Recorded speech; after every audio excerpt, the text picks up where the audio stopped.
Testing with this new mic setup. Got a little fluffy dog on there. Let's see what this sounds like. Hey everyone, Luke here.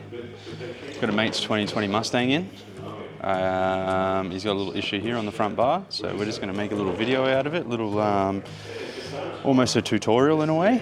We're just going to do a little touch up here. Essentially, we're going to blend the clear through each side of the bar here. Nice little touch up. Ultimately, I'd like to take the bar off. I would paint the whole bar. That way we can recondition things on the way. Stone chips, these being so low to the ground, they get copped with stone chips and bugs and stuff. That's a whole nother video. So, first off, we're going to clean what we're going to repair, and also some other panels, just get whatever polish off and stuff, mask up things that we're not going to take off, just protect them so we don't bump them with sandpaper. Let's get into it. Time-lapse mode.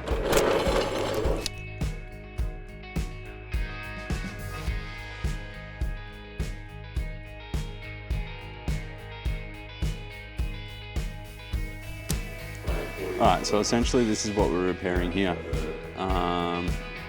There's obviously an old repair here. Now this could be something from the primer, something from the bog, something from aerosol.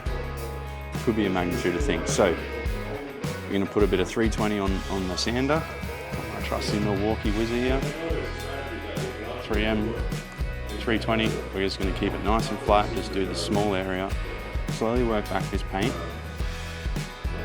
layer by layer, and we can figure out what's going on here and fix it.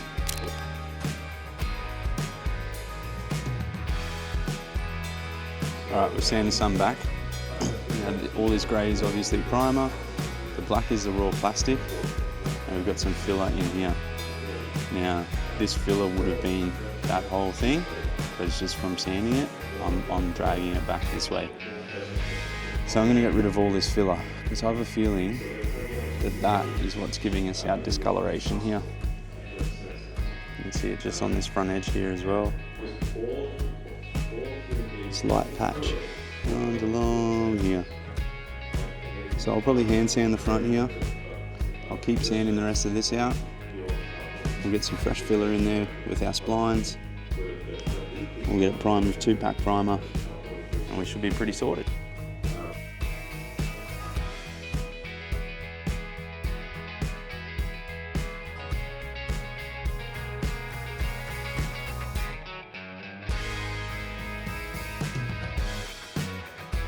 Alright, we're all cleaned up, sanded with 320. I've then Prep-Soled to clean it. I've also used a little bit of acetone, just because Prep-Sol can leave a film sometimes. So it's always good just to get it really, really nice and clean. Good adhesion. Mixing up a little bit of bog now, or filler, Bondo, whatever you want to call it.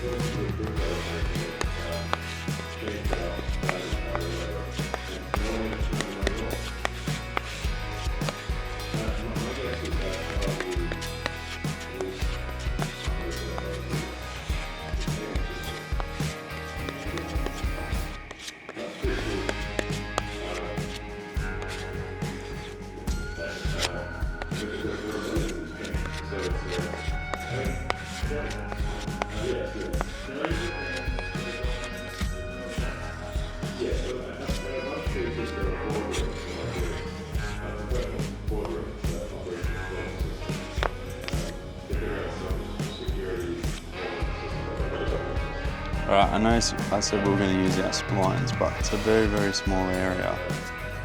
And after I checked it with my very rigid bog applicator, I figured the applicator itself will become my spline.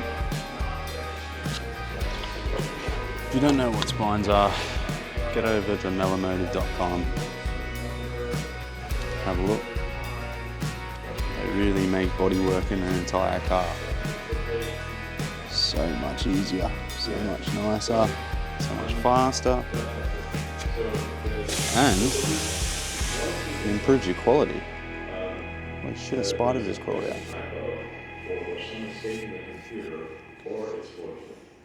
But we don't have any 20-year-old vampires living in America.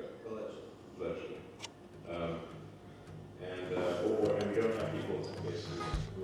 For the people in Australia, Melamotive is an Australian company. They make awesome products and awesome tools for the resto guys. If you've been in Australia for a while, you'll know that the big paint brands and the big just product brands in general really tailor things to smash repairs. And in the past, especially from paint manufacturers, everything has been, for the resto guys, everyone's adapted smash repair stuff for restoration. But now you got Pete at Melamotive making products and tools specific for restoration. So it's really cool. Applicators, splines, bog boards, bog itself, fillers itself. He's got 3 of them. Number 1, 2, and 3. They all flow differently, have different work times. They're all intermixable. Like I said before, the splines, can't go wrong with them. They are so cool. Deoxidines, metal cleaners, afterblast, essentially an easy foss for the old school guys, or a paint grip, the same as that kind of thing. Get over and check it out. We'll let that go off. Alright, sanding tool of choice is a little mini spline from Melamotive. I've mentioned it already a couple of times, but these are wiping and sanding tools.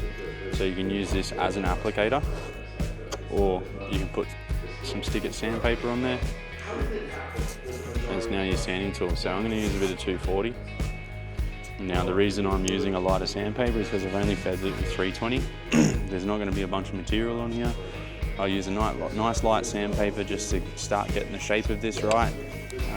I'm not worried about this edge yet. I just want to do this face and this face. So I'll start sanding at 45s back and forwards like this.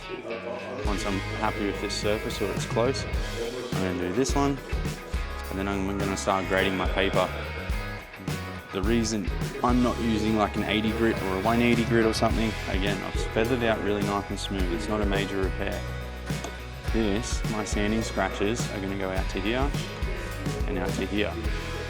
Now if they're 80 grit or 180 grit out to here, then you have to 240, 320, 400, whatever you got to do on your process to get that in primer. So now then you're painting an area this big. We want to try and keep it as small as possible. Small as possible. So that's why I'll take down bulk the material just with the 240. It's already pretty damn flat. That glides over it really quite nice. And then, yeah, I'll chuck a bit of 320 on there, or even 400. And we'll get it ready for primer.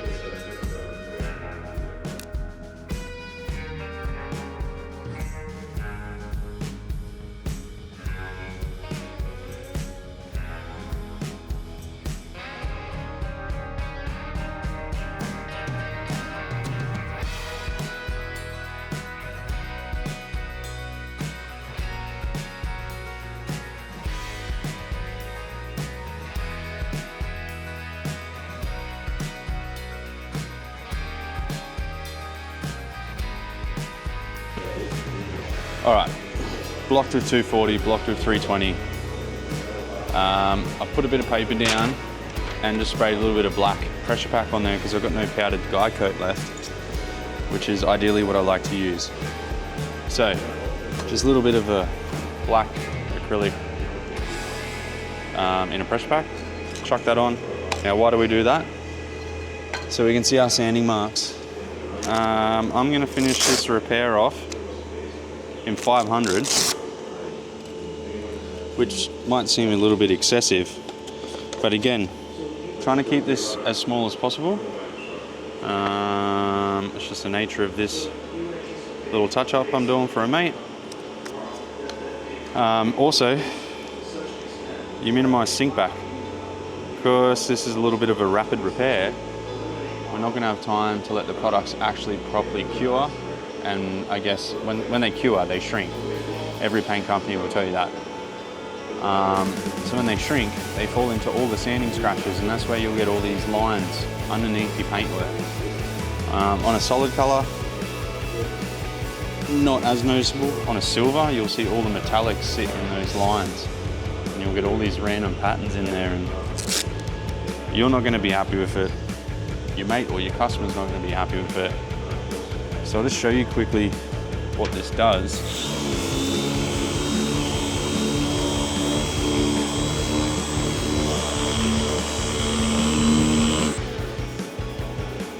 So, see all those swirls, all those marks.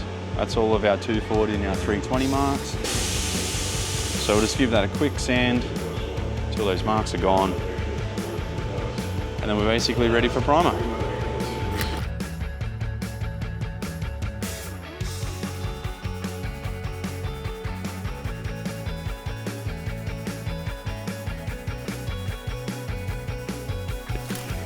Alright, all prepped. 500 on the Orbi. I've used the 3M ultra fine pad. You could use red or grey Scotchy and just scuff up the ends, just past your 500. Because we're going to mask out to here, but we're only going to prime this. Only going to prime that. The rest of this up around here doesn't really need primer because we know it's prepped for paint because we guy coded it prepped with 500. You can paint a solid over 500, even 400. If it's a DG white, you can go 320. So this process that we've done, exactly the same process for a silver. So you can do a nice fine or a nice coarse silver and know that you're not going to have any of that metallic standing up in those sink back marks that we're talking about. Alright, I'm just going to time lapse this whole thing, mask this thing up, a bit of plastic, get some primer on it. We're all masked up. Nice soft back edges on the edges here. Now we don't want our primer going anywhere close to here. We're going to stop our primer right around the edge of this, really nicely. Although these are soft edges with the back mask on it, if you were to prime all the way onto it or over it like this creates an edge. And none of my experience, or years of experience, I've never seen that rectified through sanding. It's usually you've got to give it an aggressive sand, cut it all the way back and re-prime it. Sometimes even bodywork it. So do not go anywhere near it if you can avoid it. So we've just got 50ml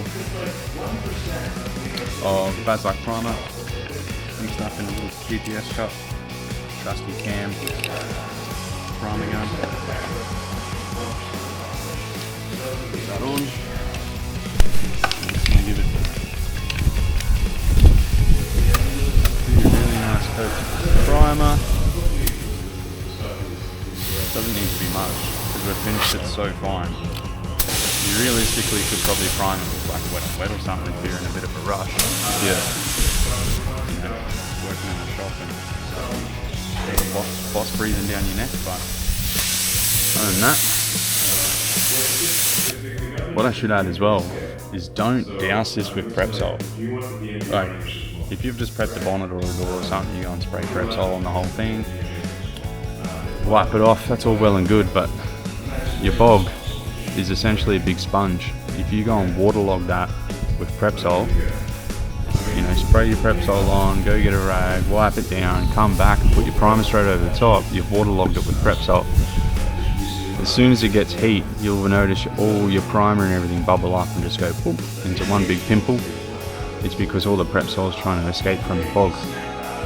So I always put Prepsol on the rag, give the outside a really good thorough wipe and just like a quick pass over that.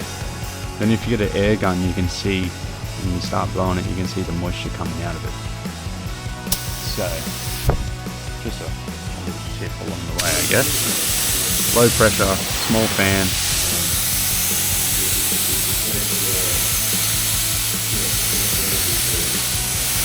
I never put this first coat on at full noise. When I say full noise, like full fluid. Because we're prepped so thin, there's not much for that primer to kind of lock into. Prepped so thin, prepped so fine. I can't remember what I said, but because we're prepped so fine, the profile of the sanding marks are very, very fine, so therefore this is going to lay down a lot smoother, a lot flatter, and if you were to go and squeeze out a full trigger, full fluid, it's just going to hang off, it's going to run in behind the grill, it's going to be a really bad time for you. So you can exercise a little bit of self-control. Just that first one, just, you know, quarter to half a trigger, just get something on there. And the next coat, you can go a bit heavier. This is starting to dry off really well now. I'm hoping I can get that on the camera. There you go. So you can see this shiny bit here, it's all very nice, very wet, and it's all starting to dry off now. So we're chasing that eggshell, that nice dry eggshell over the whole thing before we put our next coat on.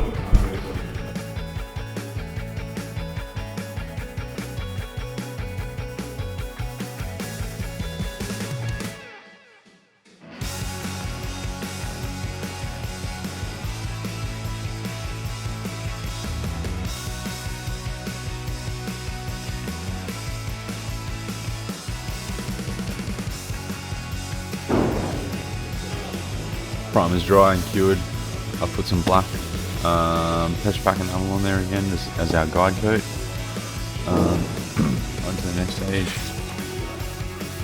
P800. Some final blocks. I'm going to be using the black one, nice rigid one. Over here.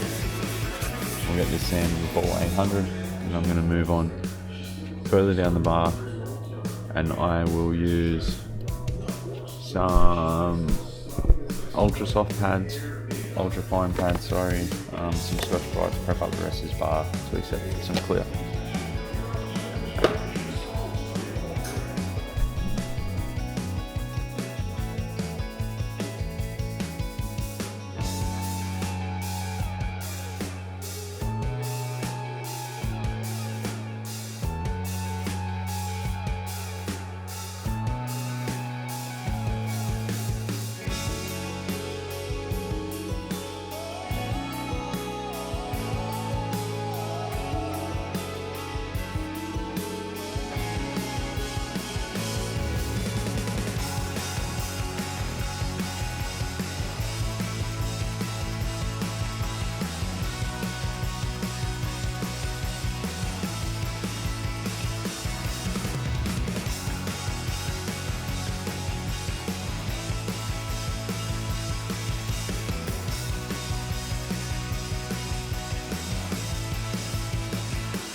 Quick recap, sorry, my microphone wasn't on the original one I filmed.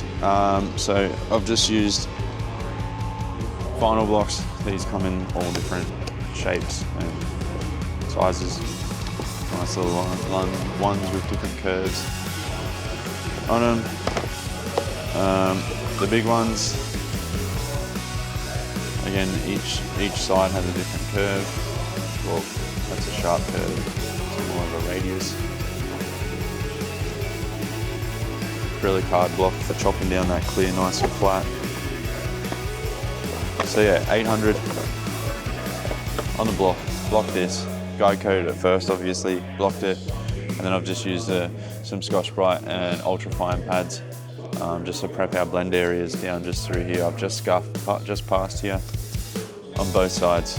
I've then prep soled it cleaned it, used some compressed air and blew out any water residue and stuff like that would have been in here.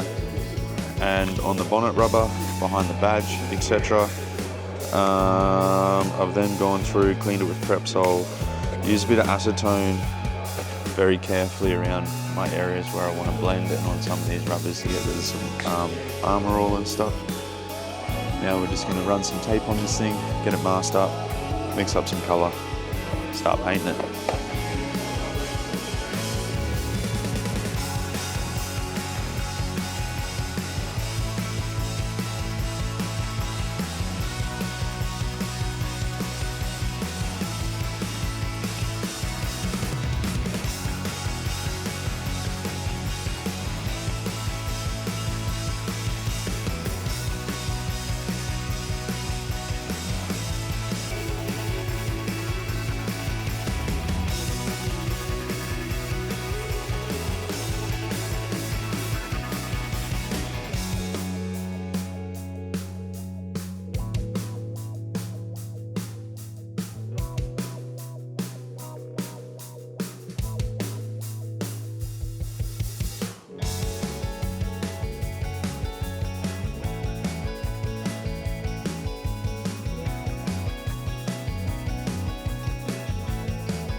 Colours all mixed up in a PPS cup. I'm doing this with my DV1S, little minigun.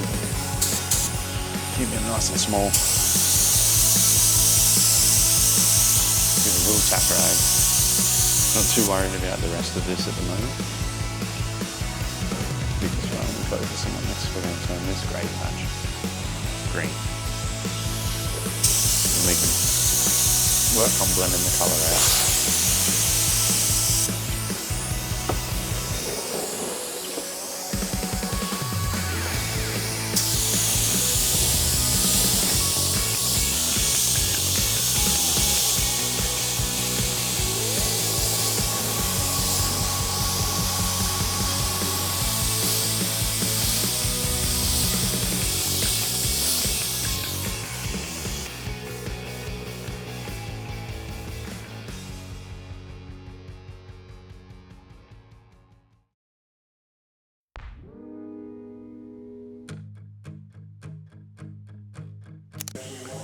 We've got coverage on our grey spot, so all of that's covered, it's all nice and green. Now we can look at blending it out a little bit, fading it out, and then we will clear it off. So what I'm going to do now, just give it a quick tack rag, it's nice and dry. So I just want to pick up any overspray that just might be sitting on it out here. Reason being is you don't want your blend to sit on top of your dry overspray and then you come back and tack rag it later and you put all these streaks in it because your paint hasn't stuck to the surface properly. So I'll just give it a quick tack rag now, and obviously we're not doing this in a spray booth. Like I said, to do this properly, the whole bar would come off the car. Everything would get stripped off it, it'd get repaired, primed, the whole entire bar would get painted, cleared, refit, polished up, happy days, but it's not the nature of this job. All right, I'll do this one in real time.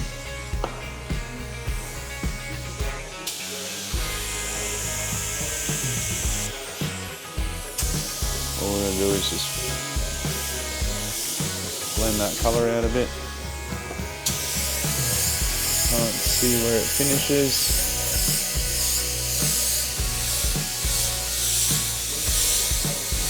Try and do it around a handle or a badge. Hides it a little bit. So our colour transition is going to be through here. You've got the nice badge, creating a bit of shadow, throwing your eye off a little bit. The other one, I've gone off this roll. Now if it's a metallic or a pearl or something, all of these things help you hide your colour blend. That shifts the colour of the colour. Again, handle, door mirror, badge, something, just tricks the eye. Helps hide a little bit, so you don't have this drastic colour change. Try not to blend it straight up and down. Always try and blend it. Try and blend it on a curve. Your eyes are less likely to pick it up. Apologies, I got all set up, ready to go, and then I got a phone call and completely forgot to hit record on the camera. So what I've done a nice light coat of clear, just because I don't want this thing to be riddled with silicone or wax or anything. So what that light coat does is just give the clear something to set up on. Let that go right off, and then I'll put 2 coats of clear on. I've then peeled the masking back, put blending reducer in the gun, and I've just faded out each edge of the clear here. So basically we're just going to let this dry now, wait for it to cure. We can come through, denib our little bits of dust and anything that's in. It's actually really clean considering. Yeah, get it all wrapped up, get it all buffed up, get it all polished. Make it look like we've never been here. Apologies for forgetting to record the clear coat. I'm new to this, still figuring stuff out. On to buffing. Our little final block, nice and firm, 2000. We're going to identify our little bits of lint and stuff in it. We'll block it nice and flat, getting rid of that imperfection. We're then going to go over it with 3000 Trizac on the little sander, all with water, and then we'll buff it up, a little pistol buff. Let's get into it.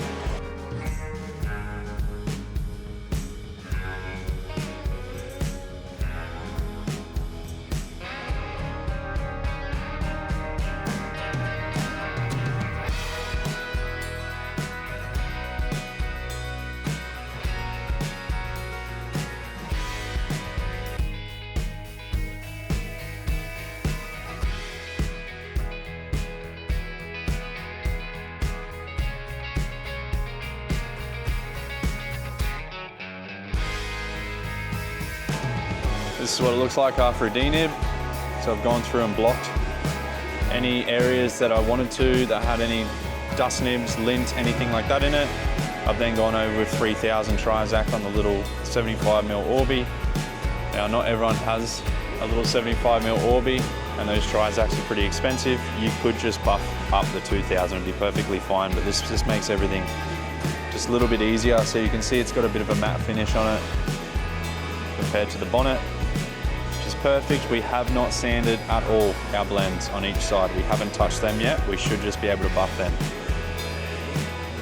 I'll get some compound and we'll get this thing buffed up. Little tip before I start buffing. This buff, obviously air powered, it rotates clockwise. When you say when you're buffing this edge, any edges, you want your buff to roll off. So you can run along and roll it. As it's rotating, it's rolling off. If you go the other way and it's rolling on, I'll show you on this side backwards, this pad's gonna be running into that edge, just like that. And before you know it, you'll be buffing along here. Before you know it, it will just turn black. It'll get so hot, it'll rub through your paint and go straight down to the raw plastic. All your paint will just come off that bumper bar. So, rotating clockwise, you want it to be coming off this edge. Now, if you're gonna go up and do that edge, you then roll the buff over just slightly to this edge, so when that's running, it's running off that edge.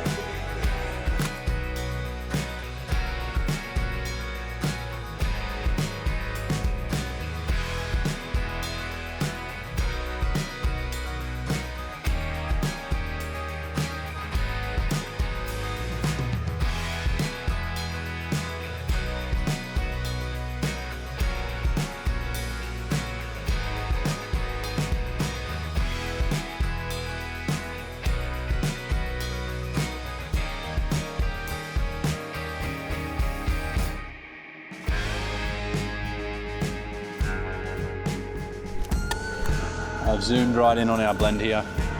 It's basically the last piece of the buff. See how we're all a little bit matte here? That's it. That's our sanding. That's everything we've prepped. So that's our Scotchbrite marks or our ultra fine pad marks. So I'm just going to show you in real time. No time lapse on this one. I'll just show you how quick this comes up.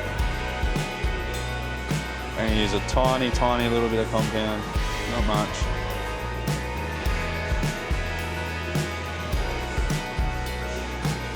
If we've done all of our prep properly, there's no reason to sand the blend. Sanding blends and buffing them is a pretty scary process. All right, so low speed.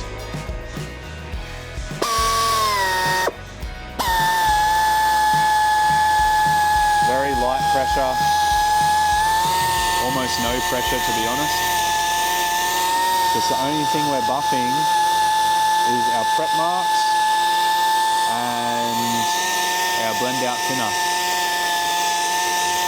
Just softening that edge where the clear joins the original paint. Not getting it hot, not nothing.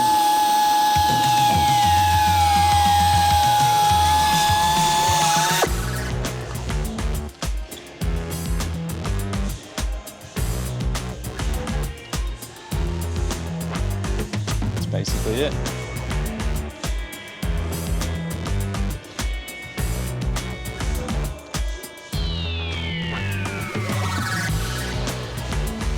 Quick look over the rest of the bar.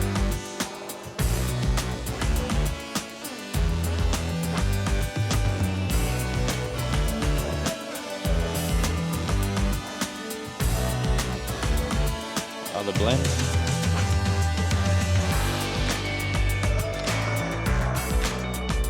I reckon that's a pretty successful little touch-up. Looks like we've never been here.